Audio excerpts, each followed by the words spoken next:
me out of the sky. Hello there and greetings. My name is Joseph Premanand and I am from Singapore.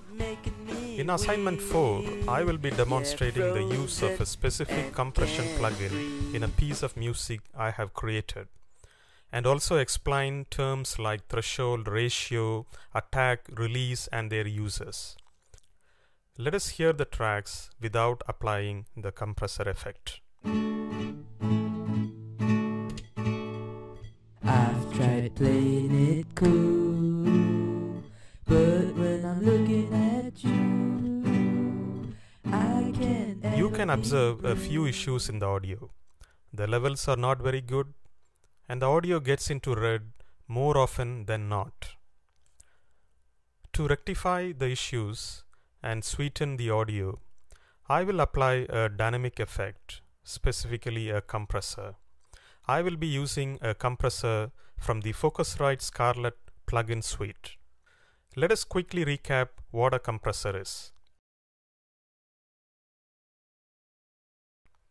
Using the compressor helps to even out a performance, stopping a signal from clipping or disappearing in the mix, and it can also give the audio a whole new character, as we will see shortly. Let us focus our attention on the Scarlett compressor. This is a pre-fader downward compressor. It resembles an analog device. The controls could be intimidating at first, but it is easy to understand. The input knob increases or decreases the signal level before it reaches the compressor. All units are in decibels.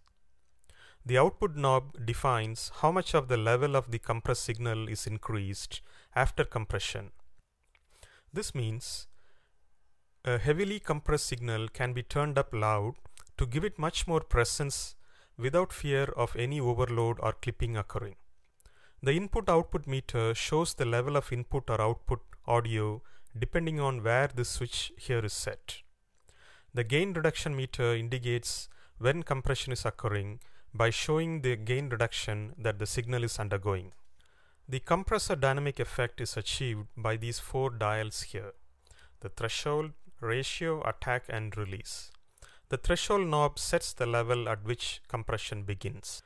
The ratio knob determines how much the signal is compressed when it exceeds the threshold. It is the ratio between input and output.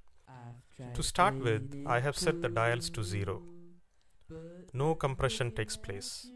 Now I move the threshold to 15 decibels. Still no compression because the compression ratio is not set. I will now increase the compression ratio, and you can immediately observe in the gain reduction meter how much compression is occurring in the output signal. I'm going to fiddle around the threshold and ratio until I get a sound level which doesn't get into the red. I can't ever be brave, 'cause you make my heart. That seems to sound much better, and I am satisfied with this result. I can now increase the output volume to a desired level without any fear of overload or clipping occurring. Okay, now let's look at these additional knobs here. The attack knob defines how quickly the compressor kicks in. By turning the dial clockwise, I can set it to jump in slower so that the transient sounds are better here. The release knob defines how quickly the compressor stops acting on the signal after it has begun compression. Setting a quicker or shorter release time by rotating the dial anti-clockwise will make the signal louder overall. For this assignment, I have set both to the minimum time possible, as I do not want any transients in this audio. After a couple of attempts with the settings and also by using automation on the threshold value, I have managed to get consistent levels across the audio.